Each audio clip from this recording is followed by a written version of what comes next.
مقصد اور بیان. سورہ زخرف اس کی بہت کم آیتیں تلاوت کی جاتی ہیں، لیکن یہ والی آیت آپ نے سنی. جب مکے کے کافروں کو پیغمبر پر ایک بڑا اعتراض، یہ بہت سارے اعتراض، لیکن یہ اتنا بڑا اعتراض تھا کہ قرآن کریم نے سورہ زخرف میں اس کو بیان بھی کیا اور سورہ قلم میں اس کا جواب بھی. سورہ زخرف میں اعتراض کیا بیان کیا؟ لولا نزل ھذا القرآن علی رجل من القریتین عظیم. اب یہ قریش کا پورے کفار مکہ بہت بڑا اعتراض. لولا نزل ھذا القرآن، اللہ نے کیوں نازل نہیں کیا اس قرآن کے نازل ہونے کے لیے آیتوں میں دو لفظ آتے ہیں، کہیں انزلنا آتا ہے، کہیں نزلہ. انزلنا کہتے دفتن اور نزلہ کہتے تدریجا، اور وہ آیتیں دیکھنا پڑتی ہیں. انزلنا جہاں پہ آیا وہ دفتن، نزلہ جہاں پہ آیا وہ تدریجا. میں اپنے لیے مجلس نہیں پڑھ رہا کہ میں سمجھ گیا اور مجمع نہ سمجھا تو فائدہ کیا ہوا. دفتن کا مطلب ہے پورا قرآن ایک ساتھ نازل ہو. کہیں یہ آیتیں آئی جیسے شب قدر انا انزلناہ فی لیلۃ القدر، وہ ہے لوح محفوظ. اور کہیں نزلہ آیا، تنزیل الکتاب. کئی جگہ تنزیل کہتے ہیں ٹکڑے ٹکڑے میں آنا. تو اب جب پیغمبر دنیا میں آئے تو قرآن ایک ساتھ پورا نہیں آیا، ٹکڑے ٹکڑوں میں آئے. ایک آیت،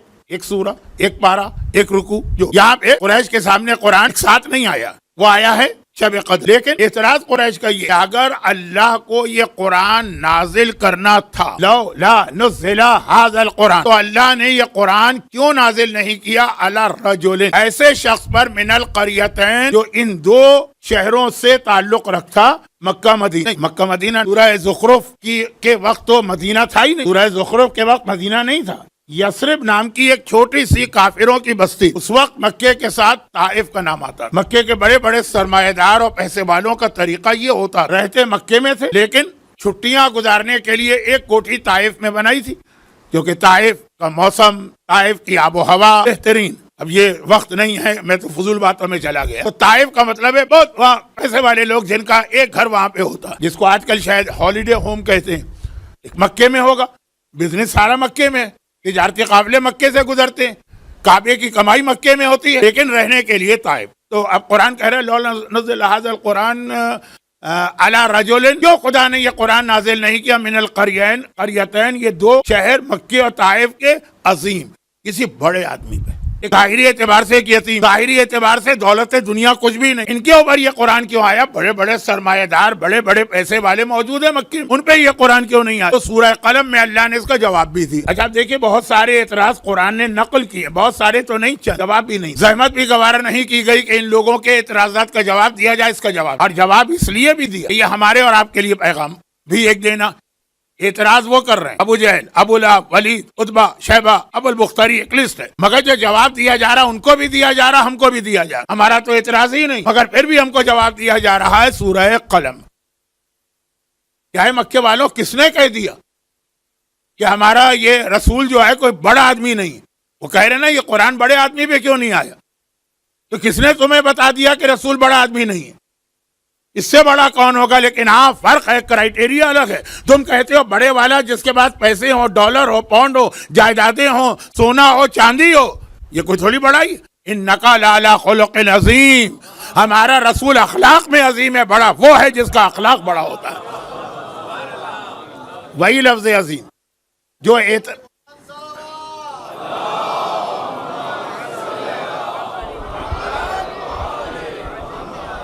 یہ تو مجھے 100% شیور ہے کہ مجھے وارننگ نہیں دی گئی ہے کہ ٹائم بہت ہو گیا ہے، ختم کریں. تو ابھی تو مجلس شروع ہوئی ہے، تو یہ آپ کا جذبہ ایمانی تھا. تو ایک مرتبہ اور بآواز بلند صلوات بھیج.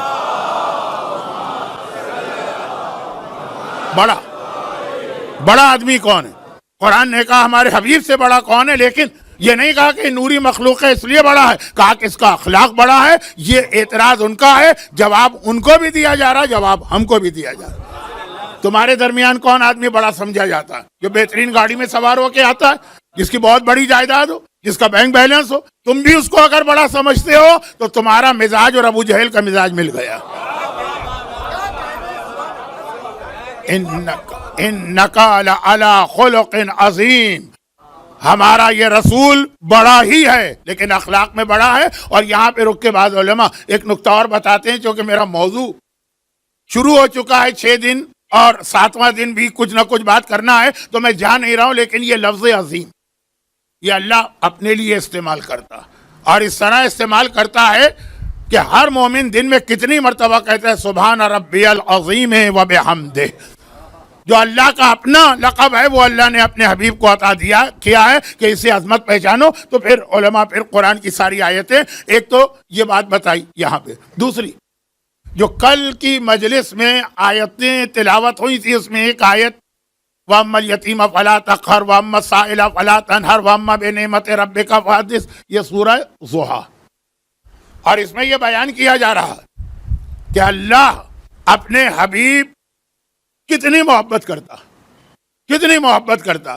وہ ایک الگ موضوع ہے کہ جب میں تمام انبیاء کے القاب بتاتا ہوں، وہ صفی اللہ ہے، وہ نجی اللہ ہے، وہ خلیل خدا ہے، وہ کلیم اللہ ہے، وہ روح اللہ، یہ حبیب اللہ ہے. تو حبیب کا لفظ کتنا اہم ہے. تمام القاب ایک طرف، حبیب سب سے اوپر ہے. لیکن یہاں پہ قرآن وہ بات کہہ رہا ہے جسے اردو کے مشہور شاعر نے ایک شعر بنا دیا. علامہ اقبال، ڈاکٹر اقبال، خود ہی کو کر بلند اتنا کہ ہر تقدیر سے پہلے خدا بندے سے خود پوچھے بتا تیری رضا کیا. اللہ نہیں لکھتا ہے تقدیر، پوچھتا جاتا ہے بتاؤ بتاؤ تیری رضا. جو تو کہے گا وہی تقدیر ہے، جو تو کہے گا وہی تقدیر ہے. یہ جہاں چیز ہے کیا، لوح و قلم تیرے ہیں. تو یہ جو شاعر کا خیال ہے یہ شاعری نہیں ہے، یہ قرآن کی آیت، یہ قرآن کی آیت ہے. وَالضُّحَىٰ وَاللَّيْلِ إِذَا سَجَىٰ مَا وَدَّعَكَ رَبُّكَ وَمَا قَلَىٰ وَلَلْآخِرَةُ خَيْرٌ لَكَ مِنَ الْأُولَىٰ وَلَسَوْفَ يُعْطِيكَ رَبُّكَ فَتَرْضَىٰ. اے حبیب، ڈائریکٹ پیغمبر سے خطاب کر رہا ہے قرآن. وَلَسَوْفَ يُعْطِيكَ کا عربی میں آتا ہے خطاب کے لیے. ان قریب ہم تمہیں اتنا عطا کریں گے، اتنا عطا کریں گے کہ تو راضی ہو جائے گا.